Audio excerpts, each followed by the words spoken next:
अरे बाप रे, ये तो जादू है। दादाजी, आज मैड मैक्स और टिम्बकटू कुछ ज्यादा ही सो रहे हैं।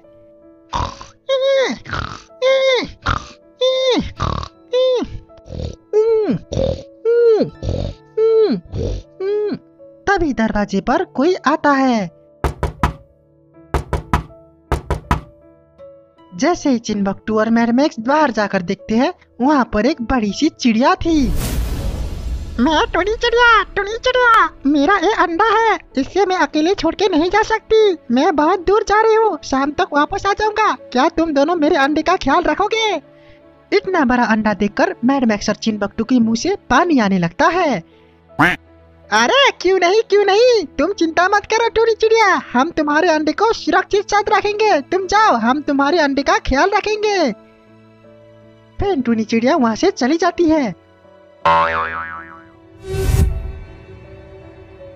अंडे को मैड मैक्स और टिम्बकटू घर के अंदर ला लेते हैं। बॉस चलो, बहुत भूख भी लगी है, आ गया खाना, इसका ऑमलेट बनाकर खाते हैं। अरे टिम्बकटू, बिल्कुल सही बोले हो, मैं भी यही बोलने वाला था। चलो इसका ऑमलेट बनाते हैं। फिर मैड मैक्स और टिम्बकटू मिलकर उस अंडे को फोड़ देते हैं और फिर ऑमलेट बनाने लगते हैं।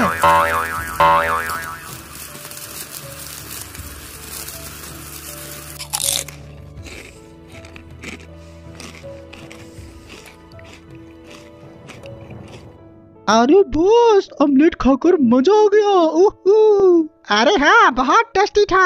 अरे बाप रे, बहुत मजा आ गया। फिर शाम हो जाती है। टुनी चिड़िया वापस आ जाती है और अपने अंडे मांगने लगती है।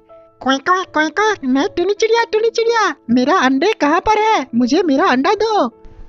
अरे कौन सा अंडा? तुम्हारा अंडा हमने ऑमलेट बनाकर खा लिया। चलो भागो यहाँ से चुपचाप, नहीं तो तुम्हें भी काट कर खा जाएंगे। तुम दोनों ने मेरा अंडा खा लिया, उसमें से छोटे बच्चे निकलने वाले थे। टुनी चिड़िया रोने लगती है और फिर गुस्से हो जाती है।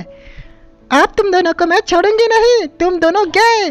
फिर टुनी चिड़िया दोनों को बहुत जोर जोर से मारने लगती है।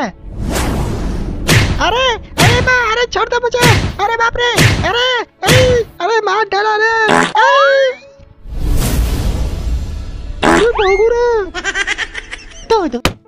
दोस्तों, एक दिन की बात है, बीर अपने खेत में खुदाई कर रहा था।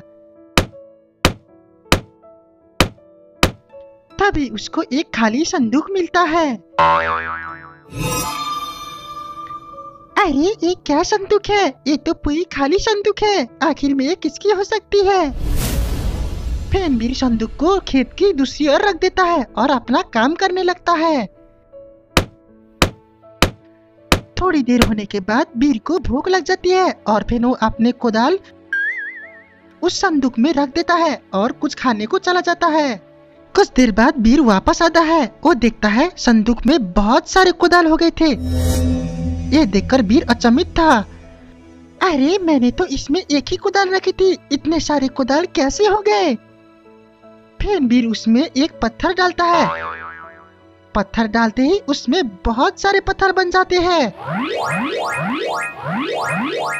अरे बाप रे, ये तो जादू है। फिर बीर संदूक को लेकर जल्दी से अपने घर की ओर चला जाता है। घर पर पहुंचकर वो दादाजी को बताने लगता है कि ये संदूक आखिर में जादुई है।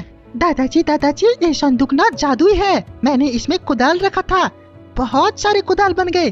फिर मैंने इसमें पत्थर डाला, बहुत सारे पत्थर बन गए। अरे क्या बात करती हो बीर बेटा, अभी पता चल जाएगा। फिर दादाजी एक चावल के दाना लाते हैं, जैसे ही उसमें डाल देते हैं, फिर अचानक से बहुत सारे चावल बन जाते हैं। अरे बीर बेटा, ये तो सचमुच का जादू ही है। अरे बाप रे। दादाजी, अब तो हमें काम करने की कोई जरूरत नहीं, हम इसमें जो भी चीज डालेंगे वो बहुत सारी बन जाएगा। इस तरह से धीरे धीरे करते बीर और दादाजी बहुत अमीर बन जाते हैं। अब उनके पास सब कुछ था।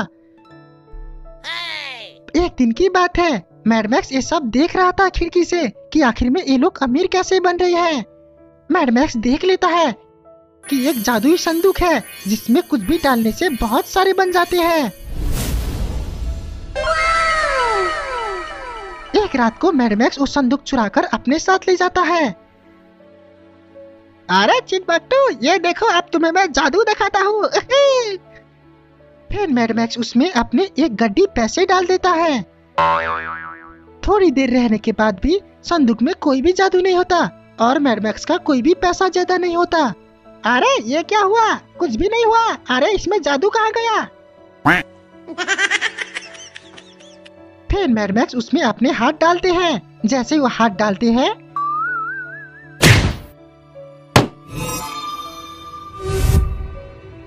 अरे मेरा हाथ किधर गया? अये माँ, बहुत दर्द कर रहा है। अये! मैडमैक्स का हाथी गायब हो जाता है। अरे बॉस, ये कैसा जादू है? इसमें तो आपका हाथी गायब हो गया। चलो आप मुंडी गायब करते हैं। अरे चुप कर गधा कहीं का, बेवकूफ। अये माँ, मार डाला रे। तो दोस्तों, इस तरह से चोरी करने से मैडमैक्स को सजा मिलती है। तो इमली घोड़े में बैठ के घूमने जा रही थी।